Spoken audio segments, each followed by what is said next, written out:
Fala pessoal, beleza? Aqui é o Rafael para mais um vídeo do nosso canal Notícias do Fogão. A gente vai trazer aqui muita coisa, muito conteúdo sobre o Botafogo para você. Temos aqui a Leila reclamando do fair play financeiro e tem o Ronaldo Giovanelli dando uma surra de argumento nela. Tem o Neto dizendo que se o Botafogo ganhar os próximos 4 jogos ou 3 jogos, dificilmente tirarão o título do Botafogo. Temos aqui o PVC exaltando o otimismo e a felicidade da torcida botafoguense nesses últimos meses. Temos muita coisa aqui para você. Temos ESPN analisando quem tem mais chance de título e quem serão realmente os postulantes a ganhar o Campeonato Brasileiro nesses próximos jogos e muito mais. Mas antes, curta o vídeo, comente, compartilhe, se inscreva no canal e ative o sininho para receber avisos de cada conteúdo que pingar aqui no nosso canal Notícias do Fogão. Eu sou o Rafael, vamos embora pro vídeo, rapaziada. Saiu da Libertadores, que acho que são 7 ou 8 jogos. São 6 vitórias e um 6 empate. vitórias e um empate. Qual a ideia? Estevão, Flaco Lopes, Dudu voltando, Estevão. Qual a ideia, Veloso? É não deixar o esporte, o Botafogo escapar, né? A gente tava falando da Série B, porque o Botafogo tá ali a 3 pontos e tem o jogo em casa, né? E o Palmeiras tem a vantagem de saldo de gol. Os próximos 3 jogos do Botafogo, ontem o apito final. É Criciúma. Em casa, né? Aí tem um outro jogo fora, que eu não sei, que é um time menor, e o Vasco. E no meio tem Libertadores, 2 jogos contra o Peñarol. Eu acho que a vantagem do Palmeiras é essa. O Palmeiras só tem uma competição. O Botafogo tá na Libertadores numa semifinal, né? E essa diferença, que é de apenas 3 pontos, que o Palmeiras tem o confronto em casa e uma vitória do... Hoje, a igualdade de pontuação, como igualaria também o número de vitórias, o Palmeiras tem saldo melhor. Para mim, se você olhar ponto de vista superioridade... É o Bragantino fora, é Criciúma, Bragantino e Vasco. Se fizer os 9 pontos, esquece. Hoje o Palmeiras tem um elenco melhor do que o ano passado, só está em uma competição, então o Palmeiras tem toda a chance de virar esse campeonato. Estava 11 pontos ano passado e foi buscar, então o Palmeiras tem plena convicção de ganhar o 3º título consecutivo do Campeonato Brasileiro. Para você, Soler. O principal ponto, para mim, Palmeiras conseguir esse tricampeonato será a recuperação do próprio Rafael Veiga, né? O Palmeiras teve uma péssima notícia com a lesão do Maurício, né? Uma lesão de ligamento que, felizmente, não foi um rompimento, só uma lesão. Não vai nem operar, né? Não, ele vai ficar um mês e meio parado, o Maurício. Então, ele volta muito perto do jogo contra o próprio Botafogo. E o Veiga, por mais que ele viva uma temporada de muita oscilação, ele é o vice-artilheiro do Palmeiras na temporada. Desculpa, filho. Como é que um goleiro pode sair de uma bola dessa, Veloso? Do jeito que o goleiro do São Paulo... É uma coisa inacreditável como é ruim esse goleiro do São Paulo. E aí? E aí, então, só falando, né, o Veiga, ele é o vice-artilheiro do Palmeiras. No futebol brasileiro, nessa temporada, ele é o meio-campista com o maior número de gols na temporada, somando todas as competições e contra qualquer um meia. E o Paquetá que joga na seleção. Então, passa muito esse momento final do Palmeiras para um bom momento do Rafael Veiga, porque o Estevão vai voltar para a função dele, o Dudu vai disputar a vaga com o Felipe Anderson na esquerda e no meio não tem ninguém, só tem o Rafael Veiga. Então, essa possível conquista de um tri consecutivo passa muito pelo Rafael Veiga. Mas o Botafogo tá jogando muita bola, Souza. Para mim, o melhor futebol que se joga hoje é o Botafogo do Arthur Jorge. Do Botafogo. E, por incrível que pareça, não muda o time, né? O mesmo time em todas as competições tá fazendo o que o Jorge Jesus fez no Flamengo de não mexer time. E vai contra muito. E vai contra muito aquilo que a gente fala, tem que poupar jogador, tem que fazer isso, tem que fazer aquilo. A gente tá vendo que os melhores times que surgiram nos últimos tempos são times que foram treinadores que manteram o mesmo elenco em todas as competições. Que no futebol brasileiro todo mundo age de qualquer maneira e as consequências não aparecem. Sim. Agora, Everton Guimarães, a Leila Pereira, ela tem sido uma gestora muito elogiada, ela tem feito ao longo de todos esses anos uma gestão diferenciada, porque ela tem capital próprio, porque ela já ajudou o Palmeiras, mas o Palmeiras também foi criando o seu fôlego. Com o Paulo Nobre passando foi um excepcional presidente, o Gagliotti, na época da pandemia, era o Gagliotti, e quando muitas demissões aconteciam, que é quem contrata o Abel. Exatamente, o Gagliotti foi lá, bancou, né? Chamou os jogadores e falou, olha, eu não quero mandar ninguém embora, vocês me ajudam aqui, ajudar em abrir mão de valores, e aí equacionou ali, a coisa seguiu, e aí veio a Leila pegando o clube absolutamente equilibrado e dando sequência. Agora, esse assunto do fair play, Renata, ele começou a crescer muito quando outros clubes se tornaram SAFs e começaram também a brigar na cabeça com os outros, como o Palmeiras, que meio que navegava sozinho. Então, quando o Atlético sobe, vira SAF, aí agora o Cruzeiro nas mãos de um bilionário, o próprio Botafogo. Vasco. Então, isso aí foi aumentando a necessidade da discussão, porque os clubes estão perdendo espaço. Ano que vem fala-se de um Bahia com um aporte financeiro muito grande. E aí essa discussão vai ganhando força, porque quem navegava sozinho nesse mar dos títulos e das conquistas, hoje pede fair play. Não estou dizendo que está errado, tá? Eu não estou dizendo que está errado. Está corretíssimo. Fair play é necessário. Fair play é necessário, mas quando vê os outros clubes se aproximando e brigando na cabeça, isso incomoda. E essa discussão torna-se um pouco mais ampla. O SGAP está aqui reclamando porque ele sabe que eu tenho razão. Não, eu discordo. Ontem você à noite estava dizendo para mim que eu tinha razão. Não, eu discordo no show do Bruninho. Porque assim, a situação que a Leila fala principalmente é porque o Botafogo, para mim, o Textor é um exemplo de gestora, que também é o que ele vem fazendo com o Botafogo e tal. O que ele vem fazendo com o Botafogo... Não, o Botafogo que exemplo de gestão, irmão? O Botafogo estava quase acabando que exemplo de gestão, irmão? Há uns anos, cara. O cara chega aqui e fala um monte de bobagem, não prova nada. Você vai falar que é exemplo de quê? De gestão. Estou falando de gestão. Só que o que a Leila fala? O Textor, por exemplo, ele tem clubes lá fora também. Ele contrata jogadores que, obviamente, aqui no Brasil não teriam condições para os clubes lá fora e traz esses jogadores para jogar em 6 meses. O Almada é um exemplo disso, gente. Você acha isso correto? Não, é isso que eu tô falando. Por isso que a Leila tá certa. E a Leila tá certinho quando ela... Mas SAF é isso, SAF é um negócio e SAF não é só aquela questão de amor ao clube. Você quer lucro também, você quer movimentar o dinheiro. E a Leila tá certinha no que ela fala, certinha. No futebol brasileiro, o dirigente tem a capacidade e a permissão de ser incompetente.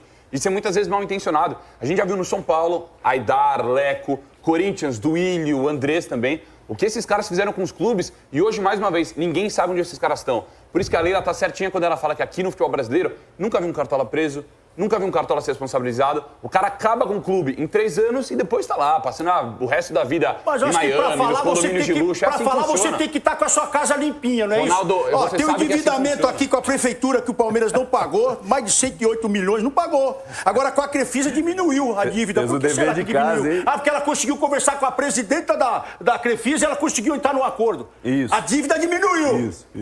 Que o Palmeiras tem com a Crefisa diminuiu. Quer dizer, aí o Juventude, hein?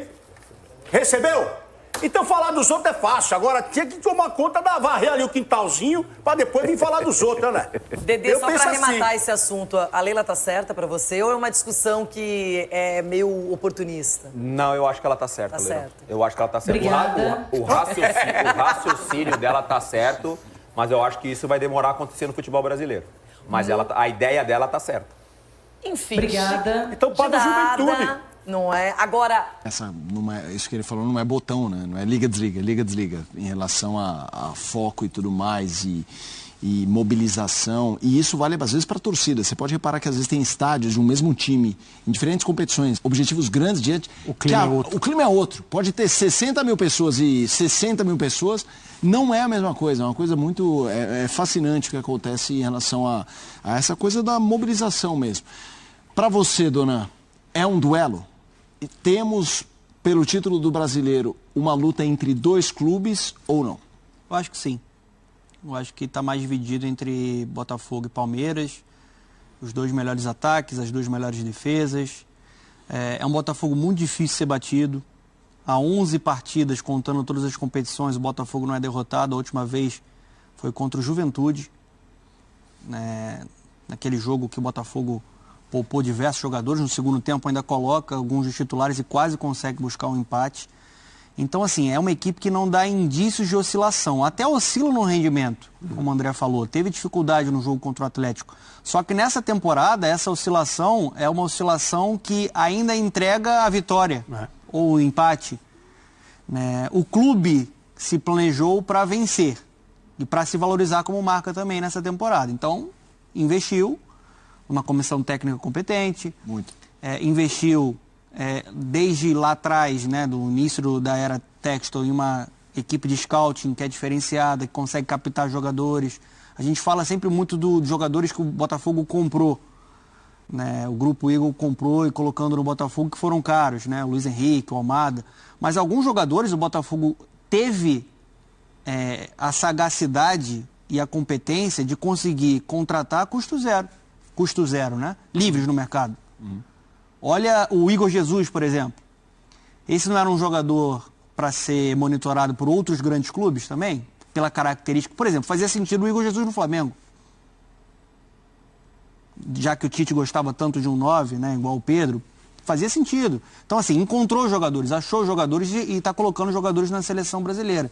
Então, acho que é um time muito forte. O diferencial é se vai ser, de fato, capaz de se dividir entre Libertadores e Brasileiro. O Botafogo tem um caminho muito, sim, viável para ir para uma final de Libertadores. Ele é favorito, ele é muito mais time do que o Peñarol, né, com todo respeito ao Peñarol e sua tradição. E tem o brasileiro ali com o Palmeiras perseguindo, só focado naquilo. Respeito muito a campanha do Fortaleza, principalmente no retorno. Já acho que está dando uma patinada, está oscilando um pouco mais. Perdeu o último jogo aí contra o Grêmio. Vamos ver como é que vai ser essa sequência agora, porque o Fortaleza tem 2 jogos chaves, né? Ele vai pegar Flamengo ainda e pega o Palmeiras. O Palmeiras no Allianz. E o Flamengo, apesar de ter muito potencial, a gente acabou de falar aqui, né? Eu acho que o próprio Flamengo prioriza mais a Copa do Brasil. Tanto que quando você tem a modificação de datas da Copa do Brasil, né? Trazendo o jogo para o fim de semana e adiantando o Fla-Flu, ali é uma escolha. O Flamengo pode não falar, mas o Flamengo está escolhendo jogar desfalcado contra o Fluminense. Então ali é uma sinalização de eu tenho mais chance de vencer a Copa do Brasil, quero a força máxima na Copa do Brasil. Óbvio que o Filipe Luís vai tentar entregar o máximo possível, o Flamengo vai estar ali, pontuando, utilizando o brasileiro, pensando também muito na Copa do Brasil, para você vir para o ajuste fino, organizar esse coletivo. Mas são 9 pontos de distância para o Botafogo, né? Para um time que é difícil de ser batido, e o próprio Palmeiras também, eu acho complicado buscar taça. Eu ousaria mesmo em falar que a briga pelo título está entre Botafogo e Palmeiras nessa temporada. Vou fazer o seguinte, André, ela vai deixar a tela também para o nosso telespectador participar, olhar, projetar. Vou jogar para você opinando também. Esse é um recorte que, para mim, é favorável ao Botafogo. O Botafogo tem 3 pontos de vantagem. E se você olhar e falar assim, Felipe, você acha que vai abrir, ficar na mesma ou o Palmeiras se aproximar? Acho que tem uma maior chance do Botafogo abrir, embora tenha a Libertadores. Mas tem um jogo a mais em casa e aí o grande jogo é o clássico com o Vasco, que pode ser um jogo que o Vasco, se tiver classificado para a Copa do Brasil, já nem está olhando muito para brasileiro. Queria que você falasse um pouquinho dessa sequência. Em relação a esse recorte, eu acho que se a gente fizer uma análise apenas teórica, nível de dificuldade dos adversários, eu concordo com você. O futebol nem sempre respeita esse tipo de coisa, porque ele depende dos momentos. O Palmeiras não tem nada para pensar, nada para trabalhar, nada para se concentrar, além do Campeonato Brasileiro. Né? O Abel tem falado que tem gostado de ter as semanas inteiras para trabalhar, ele pode dar folga para os jogadores um dia, trabalhar os outros 4 de maneira bem forte, bem intensa. Os jogadores que não estão bem fisicamente, com algum probleminha, têm mais tempo para se recuperar, porque não existem compromissos no meio da semana. Então, o Palmeiras, eu diria que está navegando da forma ideal, assim, né? Por isso, esse tropeço no fim de semana em Bragança deve ter deixado o Abel bastante desapontado. E o Botafogo tem a questão da Libertadores. E no final de tudo, eu acho que pesa na cabeça dos dois, embora ainda esteja muito longe, e quando os técnicos falam, nós estamos pensando no próximo jogo, eles estão quase sempre falando a verdade, porque é muito trabalho para você. Não, pera só um pouquinho. No domingo eu vou esquecer um pouco o próximo domingo e vou pensar em algo que vai acontecer daqui 20 dias. Não tem como, não dá. É perda de tempo também. Mas tem um jogo em que o Botafogo vem ao Allianz Parque para enfrentar o Palmeiras e até 3 pontos a coisa pode mudar de uma hora para outra ao final dessa partida, né? Então não está dentro desse recorte de 5 rodadas, porque é mais para frente, mas eu acho que isso é um dos pontos decisivos do campeonato, porque muito provavelmente os times estarão muito próximos na classificação quando essa partida acontecer. Para você, dona, sequências. Então, é muito isso, assim, na teoria... Sim, total. O Palmeiras era bem favorito contra o Red Bull. Tropeçou. É isso. O Bragantino, por exemplo, está no caminho do Botafogo. Sim.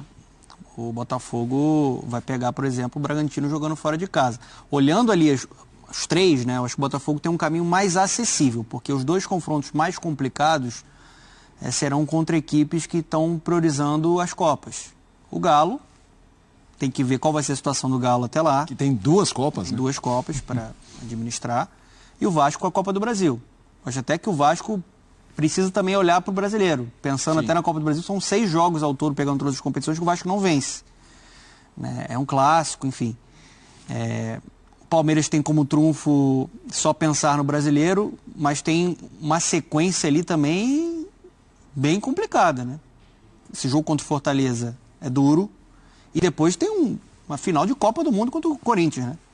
O Corinthians precisa voltar a pontuar. É um jogo fora de casa, né? E é um jogo realmente encardido para o Palmeiras do Abel.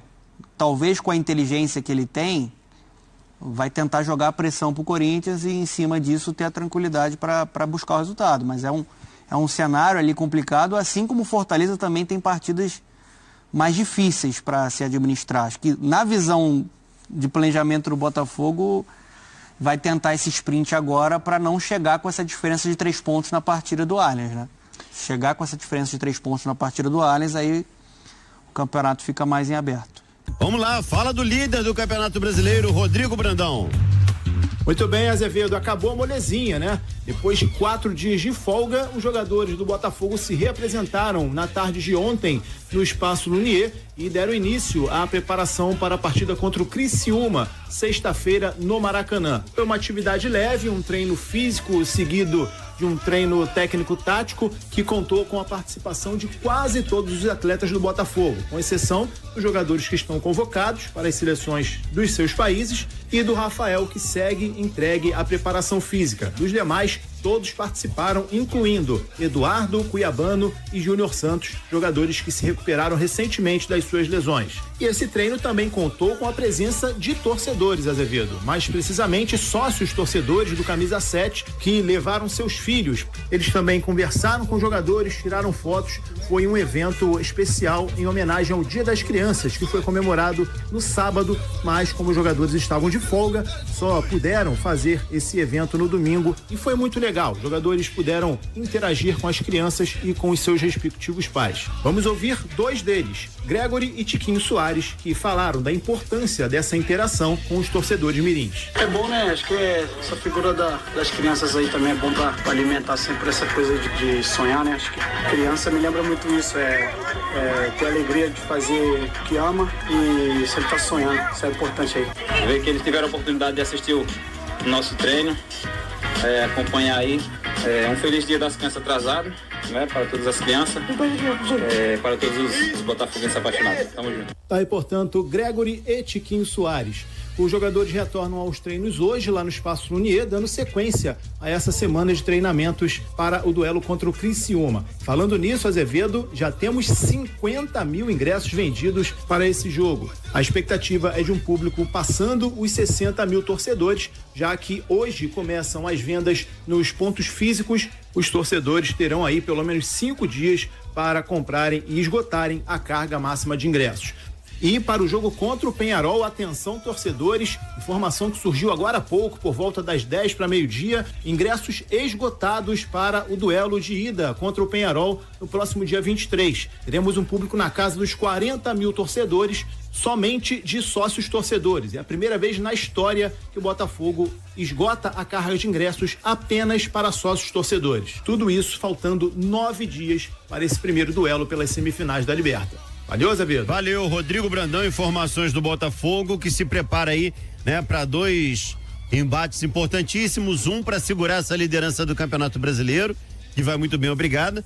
Esse jogo com o Peñarol que tá gerando uma ansiedade altíssima, né? Absurdo, né? Outubro tem tudo para ser um dos meses mais importantes da história do Botafogo, se o clube conseguir eliminar o Peñarol e avançar a uma inédita final de Libertadores.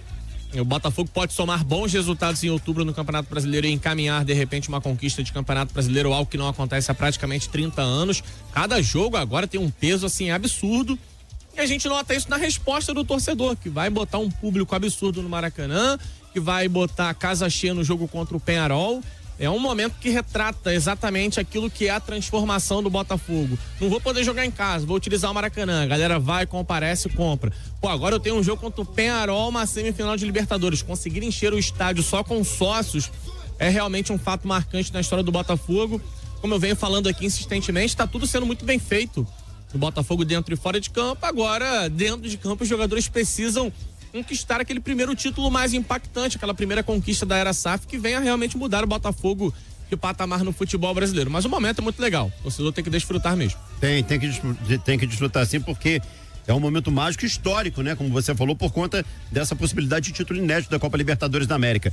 Em sua coluna no UOL, Paulo Vinícius Coelho destacou a ligação do Botafogo com a seleção brasileira, o orgulho da torcida e como estes fatos podem ajudar a mexer com a relação entre a equipe canarinho e o povo. 7 dias de notícias que envolveram o Botafogo. Primeiro, a notícia de que o Glorioso voltava a ser o clube com mais jogadores cedidos à seleção, mais do que o Real Madrid, com a substituição de Arana do Atlético por Alex Telles, do Botafogo, e os cortes de Militão e Vinícius Júnior. Surpreendentemente, o Botafogo passou a ser o clube com mais convocados para a seleção brasileira, o que não acontecia desde 15 de abril de 1992. Época em que o alvinegro tinha o banqueiro do jogo do bicho Emil Pinheiro como patrono, Renato Gaúcho, Carlos Alberto Dias, Márcio Santos e Valdeir na lista de Carlos Alberto Parreira. O Botafogo não tinha 7 convocados para seleções nacionais, como nesta data FIFA, desde 1962. Mais um aspecto para reforçar a vaidade. A última, ter os 2 gols da virada sobre o Chile marcados por jogadores do elenco botafoguense. Havia 26 anos sem gols de atletas do Botafogo para a seleção, desde Bebeto contra a Dinamarca, nas quartas de final da Copa do Mundo de 1998. O orgulho alvinegro esbarrou na observação de que o Botafogo não teria tantos jogadores talentosos se não fosse SAF. Ora, mas as SAFs estão dentro da legislação. Pode-se dizer que o Manchester City não teria 13 convocados por seleções nacionais se não fosse comprado pelo Sheikh Mansour bin Zayed, se não fosse um integrante do conglomerado Citigroup, que tem como matriz o Abu Dhabi United Group. O Milan estava à beira da falência quando foi comprado pelo grupo Fininvest de Silvio Berlusconi. Não fosse por isso, não teria conquistado 5 de suas 7 Champions League. Finalizou o PVC. Bom, pessoal, sinceramente, eu acho que o Neto tá bem certo, tá? Se o Botafogo pegar esses próximos 3 jogos, que é Criciúma no Maracanã, Red Bull lá em Bragança Paulista, Vasco no tapetinho do Nilton Santos, né? Tô pegando os jogos do Brasileirão, tá? Ignorando a Libertadores. O Botafogo, sinceramente, vai sim ficar numa posição bem difícil de o Palmeiras tirar. Sabe por quê? Porque o Palmeiras tem uma sequência agora bem difícil. Pega agora o Juventude lá dentro do Sul, lá do Rio Grande do Sul. Pega o Fortaleza no Allianz Parque, mas é o 3º colocado do Brasileirão. E o outro jogo, eu não tô lembrando qual que é, tá? Mas só esses 2 próximos jogos são bem difíceis. É bem provável que ele tropece em um desses 2 próximos jogos. Não é uma tarefa fácil ganhar o Juventude lá dentro e ganhar o Fortaleza, seja cá, seja lá, né? Então, eu acho que temos boas chances. Temos boas chances de, aí, quem sabe, ampliar essa vantagem para o Palmeiras. E, sinceramente, depois, se a gente conseguir ampliar para 5, 6 pontos, fica bem difícil do Palmeiras chegar, porque o confronto direto, digamos que eles ganhem, o que não é uma coisa fácil, tá? Não é certo que eles vão ganhar da gente. O Botafogo, ano passado, foi lá com um time muito inferior e ganhou deles lá dentro, né? E outra, não tinha esse ar de podemos segurar um empate, né? O Botafogo hoje, se for enfrentar o Palmeiras lá dentro, o empate é nosso. O empate é um resultado que ajuda o Botafogo. Então nós podemos muito bem jogar o jogo, e se já chegar no final do jogo der para segurar o empate, segurar o empate. Não tem que se lançar desesperadamente para o ataque, né? E o Botafogo é o melhor visitante do Brasileirão, vale lembrar disso? Então não é fácil encarar o Botafogo nem no Nilton Santos, nem aonde quer que seja, porque somos o melhor visitante. Então, chegando nesse jogo com mais de 3 pontos de diferença, mesmo que eles consigam o feito de ganhar da gente, porque para eles, esse ano ganhar de nós é um feito, tá? Porque foram 3 jogos, 2 vitórias nossas, e um terceiro jogo que foi empate, mas o empate para nós valia classificação. Então era um resultado vantajoso para nós. Então era, vamos dizer assim, um empate com gosto de vitória, né? Nós nos classificamos com esse empate. Então foram 3 resultados positivos do Botafogo. Nenhum positivo pro Palmeiras. Então, para eles, esse ano, tá sendo fácil ganhar da gente, não. Então, se a gente chegar lá para enfrentar eles com mais de 3 pontos, dificilmente a gente perde esse campeonato mais. Mas é isso, pessoal. Fico por aqui. Vamos falar antes do Ronaldo Giovanelli, sobre a Leila, né? Ele, lógico, puxando sardinha pro Corinthians, se defendendo de ataques da Leila, porque o Corinthians deve muita gente. dando calote, etc. Mas é real o que ele falou. Ele mostrou que o Palmeiras também tá devendo gente também. Deve jogadores aí, deve algumas coisas aí e tá passando como a limpinha, a moral e etc. Mas tá aí com um rabo sujo igual vários times, né? E não entendi o chilique do cara lá que é de Minas, né? Falando, e o Textor é exemplo de quê? O Sgarbi falou que o Textor era exemplo de gestão. Isso é inegável. Quem lutar contra isso é burro, né? Tu pode não gostar do Textor, mas negar que a gestão dele no Botafogo é impecável, isso não tem como. Tu pode discordar do que ele falou fora de campo, sobre acusações, dossiê, etc. Show de bola, é teu direito. É um outro assunto. Agora, a gestão do Botafogo, impecável. Quem falar de algo diferente é ignorante. Ou é teimoso, né? Simples assim. Bom, pessoal, é isso. O Botafogo agora pega o Criciúma sexta-feira. Ingressos esgotados para ambos os jogos, seja Criciúma na sexta-feira ou na quarta-feira seguinte. Penharol esgotadaços. Contra o Penharol, só sócios, tá? Sócios, e no caso de plano glorioso, que você pode comprar ainda 2 convites, né? Lógico que tem alguns que não são sócios, que vão como convidados desse plano glorioso. Eu, por exemplo, tenho 2 ingressos de sócio que eu disponibilizei para 2 amigos meus, né? Então, esses 2 caras não são sócios, entre outros, né? Mas não chegou na venda física nem online para o público geral, para o público total que não é sócio. Então, histórico, Botafogo fazendo história nesse ano de 2024. Se Deus quiser, vamos para o final. Pessoal, fico por aqui. Antes de sair, curta, comente, compartilhe, se inscreva no canal e ative o sininho para receber avisos de cada conteúdo que pingar aqui no canal Notícias do Fogão. Eu sou o Rafael, um abraço para todos, até o próximo vídeo, valeu!